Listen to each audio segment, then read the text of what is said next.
All right, so today we're diving into a chapter of history that you might not know much about. It's about the enslavement of Irish people. It's a fascinating and often overlooked part of history. Yeah, and we're going to be using Colin Heaton's Forgotten History video, or at least excerpts from it. Yep.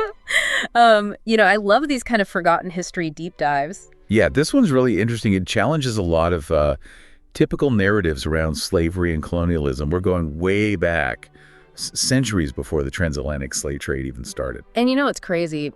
I had no idea how big of a role the Vikings played in the early enslavement of the Irish. Like, we all learned about the Vikings raiding and conquering. Right. But I never really put it together that they were taking captives back as far as 795 to sell as slaves. Oh, yeah, and it wasn't just a one-time thing either. They were raiding Ireland for centuries, hitting some pretty major monastic towns like Armagh, Clonmacnoise. These were like centers of learning and spirituality at the time. Decimated. And get this, they even set up a huge slave trading hub in Dublin in 853. It's wild, right? I know. Who knew Dublin had that in its past? But here's what I find really incredible. The Irish, they were just sitting ducks in all of this. They fought back hard. Yeah.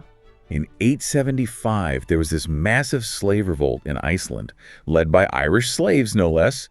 It was actually the largest slave revolt in Europe since the Roman Empire. Wow. They killed their master and escaped to the Vestmannaeyjar Islands. I mean, talk about brave. Can you imagine the courage that took? And it didn't stop there.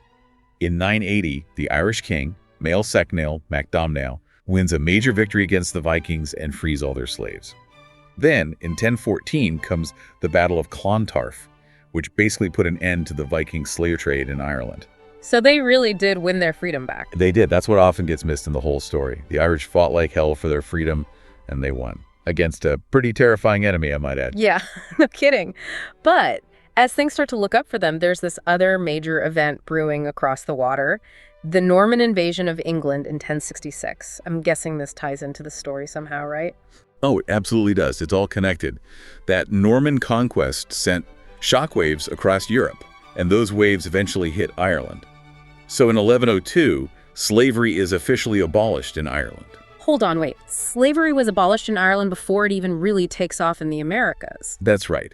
It's thought that this was partly due to the influence of the Norman legal system, which didn't really have a place for chattel slavery in the same way it had developed in other parts of the world. Wow, that's pretty wild. But I'm guessing there's a catch. Well, there's always a catch, isn't there? While outright slavery might have been abolished, a system of serfdom continued. So serfs were tied to the land and obligated to work for their lord. But they weren't considered property in the same way that slaves were. Okay, so it's a bit more nuanced than just slavery ended. Exactly. And this sets the stage for what happens next. Things are relatively quiet on the Irish slavery front for a while, but then we get to the Battle of Kinsale in 1601, which really throws everything into chaos again. Right, because this battle was a major turning point for Ireland. Absolutely. The Irish and their Spanish allies lost to the English, leaving this power vacuum that, you guessed it, English nobles were all too happy to fill. And that's where King James I of England enters the picture, right? Yeah. Didn't he issue something called the Order of Banishment? He did, around 1603 or 1604. This order basically gave the English free rein to sell the Irish soldiers captured at Kinsale into slavery.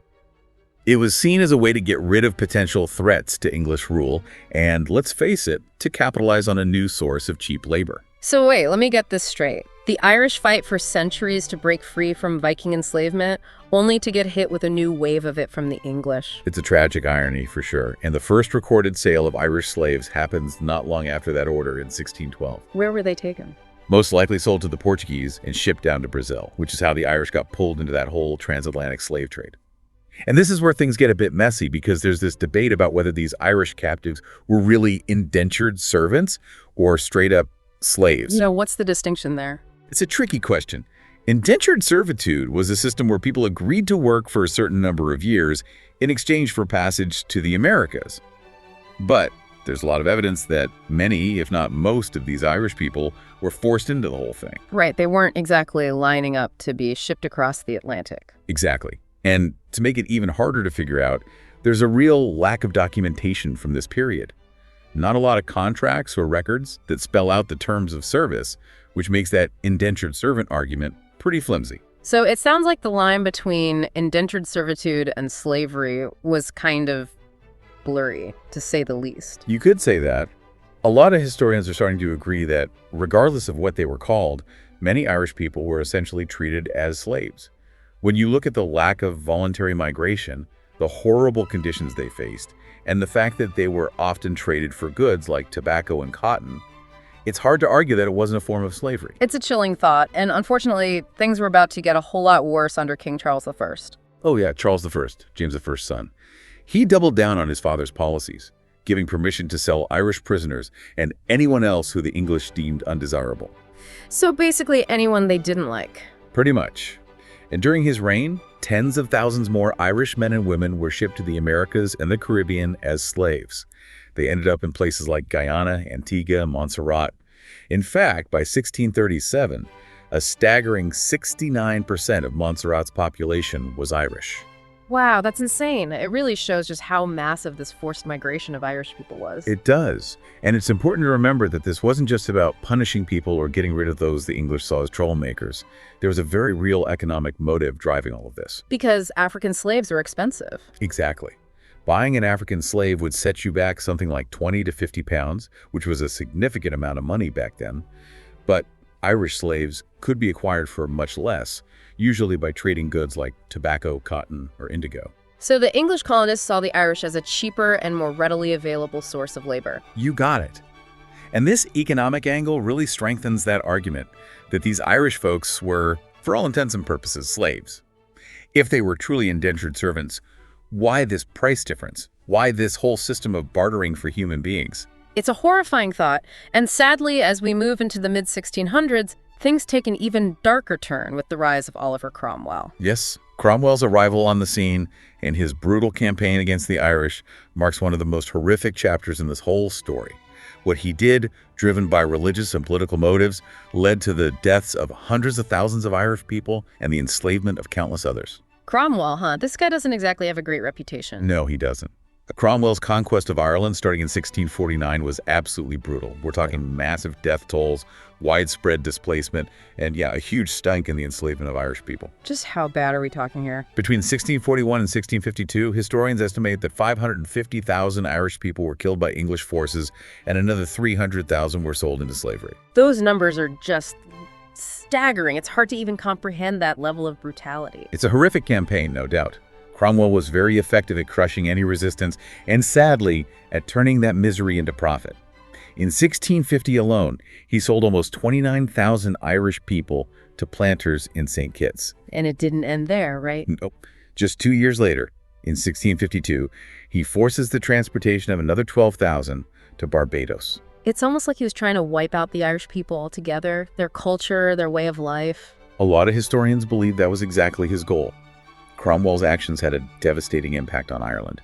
I mean, entire communities were displaced, their lands confiscated. The effects of that are still felt today. And then there's that to hell or to cannot proclamation, basically forcing the Irish to flee to this barren western province or face death or enslavement. It was a cruel choice, for sure. The proclamation came out in 1654, and it was all part of this bigger plan to seize Irish land and put it under English control. So what happened to those who refused? They were punished severely. Many were shipped off to the colonies as slaves. And it wasn't just men either. Women and children were also targeted for deportation and enslavement. Yeah, you mentioned earlier that Irish women and girls were actually in high demand as slaves. That's right. There's this chilling order from the Council of State in 1656. They ordered the roundup of 1,000 Irish boys and 1,000 Irish girls, most of them young teenagers, to be sold to Jamaican planters. It's just heartbreaking to think about what those kids must have gone through, ripped from their homes, sent across an ocean. It was a truly dark chapter. You know, you mentioned earlier that some English officials were worried about how the Irish slaves were being treated. Yeah, I was curious about that. Why would they care? If they saw the Irish as just property, like they did African slaves, why would their treatment be a concern? That's a really important point, and it challenges the idea that the Irish were just indentured servants. If that were true, why the concern about mistreatment? Yeah. Why the fear of rebellion? So what were the English authorities so afraid of? Well, there are documents from 1653 and 1656 that reveal a growing fear among English officials about the possibility of Irish slave uprisings. They knew the Irish were unhappy, and they knew they were likely to fight back. I mean, it makes sense when you think about the long history of Irish resistance. They'd been battling for their freedom for centuries. Exactly. And the English knew they weren't going to just sit back and accept this oppression. So they did what they could to crush any potential uprisings, fortifications, increased surveillance, brutal punishments. It sounds like they were terrified of another revolt. They were. And this really underscores the reality of the situation.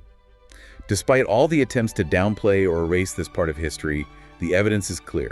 This was a brutal system of exploitation, essentially no different from chattel slavery. We might not have an exact number, but it's obvious that the enslavement of Irish people was widespread and horrific. Absolutely. And it's a history that deserves to be acknowledged and understood. It's uncomfortable for sure, but these difficult truths are crucial if we want to fully grasp the complexities of slavery and colonialism. And the resilience of the Irish people throughout all of this is incredible. They faced unimaginable hardships, but they never stopped fighting for their freedom. That's a really important point to remember. Their story is one of tragedy, but also of incredible courage and defiance. Absolutely. And this brings us to a crucial question. If the enslavement of Irish people was so widespread, so brutal, why isn't it more well known? Why has it been left out of so many history books and mainstream narratives about slavery? It's a question that deserves a lot more attention. And it leads to even bigger questions about how we construct our understanding of the past and how those understandings can be distorted by what we choose to remember and forget. Right, who gets to tell the story? What gets left out? It's a reminder that history isn't some neutral or objective account. It's constantly being shaped and reshaped, and the voices of the marginalized can be so easily lost in that process. So what can we do about that? We need to keep digging deeper, seeking out those primary sources and amplifying the voices that have been silenced. Yeah, don't just accept the dominant narrative. Question it. Challenge it. Look for those stories that have been pushed to the margins. Exactly. The more we learn about the full scope of history, the better equipped we'll be to understand our present and work towards a future that's more just and equitable for everyone. That's a powerful message. And I think it's the perfect place to pause for a moment. We'll be right back to wrap things up and leave you with some final thoughts to chew on. Welcome back, everyone. So we've just scratched the surface of this hidden history of Irish slavery. I don't know about you, but it's definitely been eye-opening, to say the least. It's heavy stuff, for sure. It really makes you think about, how we create our understanding of the past, what gets remembered, what gets forgotten. Right. And in this case, a whole chapter of history has been largely erased from the narrative. And that's why it's so important that we're having this conversation. We're uncovering this hidden history, and now it's time to really grapple with what it means.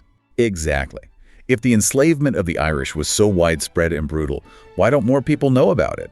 And how has this lack of knowledge shaped our understanding of slavery and colonialism in general? Those are huge questions. They really are. And it makes you realize that history isn't just some neutral, objective account of what happened. It's a story, right? And that story is constantly being told and retold. And whose voices get heard, whose voices get silenced. It matters. It absolutely does. And the voices of the marginalized, as we've seen, can be so easily lost in that process. So what can we do about that? As individuals, how can we ensure that these forgotten stories are heard? Well, for one, we have to be willing to dig deeper, to go beyond the textbooks and the mainstream narratives and seek out those primary sources. Yeah, read the accounts of the people who actually lived through this history. Don't just accept what you're told, Question it. Challenge it. Exactly. Look for the voices that have been silenced, the stories that have been pushed to the margins. Because ultimately, the more we learn about the full scope of history, the better equipped we'll be to understand our present and work towards a future that's more just for everyone, right? Absolutely. We can't just ignore these difficult truths, no matter how uncomfortable they might be. I think that's a powerful message to leave our listeners with today. I agree. This deep dive into the forgotten history of Irish slavery, it's just a starting point. And we hope you'll continue to explore it, to ask questions, and to share what you learn with others. Because remembering these stories is a crucial step in honoring the past and shaping a better future. Well said. Thanks for joining us, everyone. And we'll see you next time for another deep dive.